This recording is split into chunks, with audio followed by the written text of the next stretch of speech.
항상 대한민국의 정확하고 빠른 소식을 알리기 위한 시스코크입니다. 구독과 좋아요는 영상 제작에 큰 힘이 됩니다. 최첨단 군사무기 분야에서 압도적인 가성비 대비 훌륭한 성능을 선보인 우리나라가 가까운 미래에 완성될 한국 공군의 KF-21 전투기를 통하여 중국 공군을 상대로 강력한 한방을 날릴 분명한 명분이 주어졌습니다. 미국 펜타곤 보고서에 따르면 현재 중국 정부는 이성을 잃은 채 한반도 지역에서 한바탕 전쟁을 일으키려 하고 있다며, 특히 중국 정부는 해가 지날수록 대한민국을 포함한 자유민주주의 진영을 향해 정면 대결도 불사하겠다고 무모한 도발을 반복하고 있는 게 현실입니다. 그러므로 우리 대한민국은 지금보다 훨씬 더 강해져야 하는데요. 그런데 최근 미국의 군사정보 싱크탱크인 NPS에서 한국산 KF-21 전투기가 모든 시제기들이 비행을 완료하였고 양산에 들어가 실전 기체가 생산된다면 KF-21 전투기를 통해 제공권 장악 능력이 예상보다 뛰어나다고 평가했으며, 한국 공군이 중국 영토의 제공권까지 점령할 수 있다는 발언으로 다시 한번 KF-21 전투기가 주목받으며 엄청난 화제를 일으켰습니다. 미국의 NPS가 주장하는 핵심적인 내용에 따르면 한국산 KF-21 전투기의 숨겨진 잠재력을 인정해야 한다며, 다수의 중국산 구식 전투기들을 한꺼번에 격추시킬 수 있는 5세대의 멀티컨트롤 항공장비를 언급했는데요. 모두가 알다시피 중국산 전투기는 성능과 신뢰성에서 한국산 KF-21 전투기에 비해 매우 불안정합니다. 그러나 중국 공군은 성능은 떨어지지만 한국군에 비해 3배가 넘는 압도적인 전투기 물량을 내세워 이러한 스펙 차이를 뒤집으려고 애를 쓰고 있는데요. 2023년 기준으로 5세대 전투기가 F-35 말고 없는 한국 공군으로서는 중국 공군의 물량 공세를 감당하기가 매우 벅차지만, KF-21 전투기의 블록2부터 5세대급 전투기로 탄생하며 압도적인 공대공 능력을 보유해 대략 500대를 보유하게 된다면 상황은 급변하게 된다고 발언했습니다. KF-21 전투기에는 미국에서도 놀라워하는 성능을 가진 A4 레이더를 통해 미사일이 발사한 후 적 전투기를 타겟으로 국산 항공장비와 소프트웨어 시스템이 미사일을 여러 개 발사해도 초정밀 타격 능력을 보장하게 되는데요. 최대 6발의 공대공 미사일을 한꺼번에 발사하는 게 가능하다는 소리입니다. KF-21 전투기 앞에서 생산된 지 50년이 훌쩍 넘은 중국 국군의 주력 전투기인 J7은 순식간에 없어질 것이고, 자칭 중국 공군의 새로운 주력이며 차세대 전투기들인 J-20과 J-21도 KF-21에게 성능에서 압도적으로 열세입니다. 중국 공군의 다수를 차지하는 3세대 전투기와 4세대 전투기보다 압도적인 공대공 미사일 멀티컨트롤 시스템을 KF-21 전투기가 보유했다는 것을 뜻합니다. 미국의 군사 전문가들은 미래 군사훈련에서 만약을 가정해 중국이 한국을 침공하여 전쟁이 발발했을 시 베이징과 가까운 한국 공군의 역할이 매우 중요하다고 언급했는데요.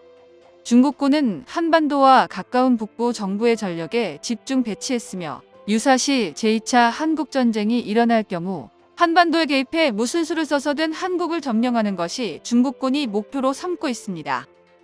수백 대를 투입해 최대한 한국 공군의 전력을 섬멸시키는 중국군의 주력 전투기들을 이륙시켜 확실하게 제압한다는 전략을 내세우고 있는데, 이런 전략은 KF-21 전투기가 등장함에 따라 전혀 통하지 않게 되었는데요. 중국에서는 짝퉁 레이더를 보유하고 있기에 과거 스웨덴산 전투기에 중국산 전투기들이 무참히 추락한 것도 중국산 레이더가 적 전투기를 감지하지 못했기 때문입니다. 스웨덴산 그리핀 전투기보다 성능이 월등한 KF-21 전투기는 중국군에게 매운맛을 보여줄 수 있을 것으로 추측되는데요. 게다가 중국에서는 우리 대한민국이 이륙한 방산 수출에 대해 시기와 질투를 가지고 있습니다. 초대박 방산 계약을 체결한 폴란드를 비롯해 북유럽의 국가들이 유럽산 무기가 아닌 아시아에서 대한민국 무기를 희망하고 찾고 있는 나라들이 점점 더 많아지고 있는데요. 방산 수출 국가로 순위권에 항상 이름을 올리는 러시아는 현재 우크라이나와의 전쟁으로 인해 전 세계에서 무기 수출 제한 국가로 등극하며 역대 최악의 무기 수출 실적을 달성함으로 인해 대한민국과는 상반되었으며 대한민국이 방산 수출 세계 2위를 차지하는 데 성공했습니다. 이로써 우리 한국이 중국산 무기 수출 매출 대비 3배 이상 차이가 나게 되었기에 대한민국의 강력한 저력을 중국에게 제대로 보여주었는데요. 그렇지만 대한민국 기술력의 집약체인 KF-21 전투기가 2026년에 개발이 완료가 되면 더 이상 무기 수출에 있어서 중국과는 비교조차 불가능해집니다. 중국 정부 입장에서는 FA-50 경전투기가 처음 시장에 등장했을 당시만 하더라도 중국산 FC-1 전투기의 말도 안 되는 가격으로 인해 중국에서 한국산 전투기와 비교시 이겼다며 좋아했지만 현재는 비교조차 안 될 정도로 수출이나 전투기 성능 면에서 FA-50 전투기가 압도하고 있는데요. 곧 출시될 KF-21 보람의 전투기가 해외 전투기 시장에 공개되는 순간 짝퉁 성능인 중국산 전투기는 더 이상 해외 전투기 시장에 발도 붙이지 못하게 될 것입니다. 중국의 시진핑 정부는 긴급하게 국방비에 285조를 투입 명령을 내렸으며 중국은 현재 대한민국의 국방비와 비교하면 무려 5배 이상 차이 나는 예산을 편성했는데요.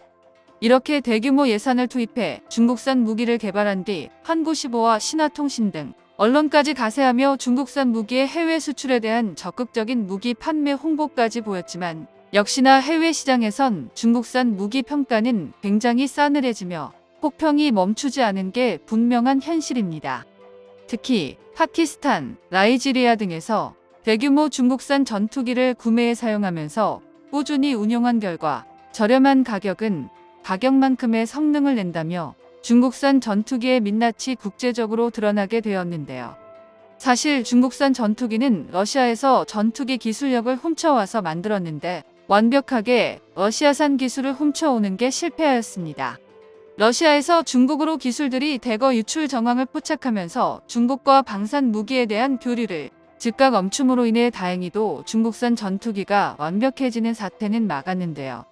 이러한 상황 속에서 한국산 KF-21 전투기까지 개발이 성공적으로 완료되어 해외 수출 시장에 본격적으로 모습을 보이는 순간 중국산 전투기인 FC-31에 매우 치명적인 위협이 될 것입니다. 특히나 중국산 FC-31 전투기는 해외 수출을 목적으로 만들어진 터라 FC-31 전투기가 KF-21 전투기에 밀려 해외 수출 실적에서 영대를 달성할 가능성이 높다는 게 국제 군사 칼럼들의 공통된 의견인데요. 이번에 KF-21 전투기 시제 1호기부터 6호기까지 모두 시험 비행에 성공하면서 양산을 앞두고 있기에 중국산 전투기가 설 자리는 점점 더 사라질 것으로 보입니다. 정보가 도움되셨다면 구독과 좋아요 부탁드립니다. 이상 시스코크입니다.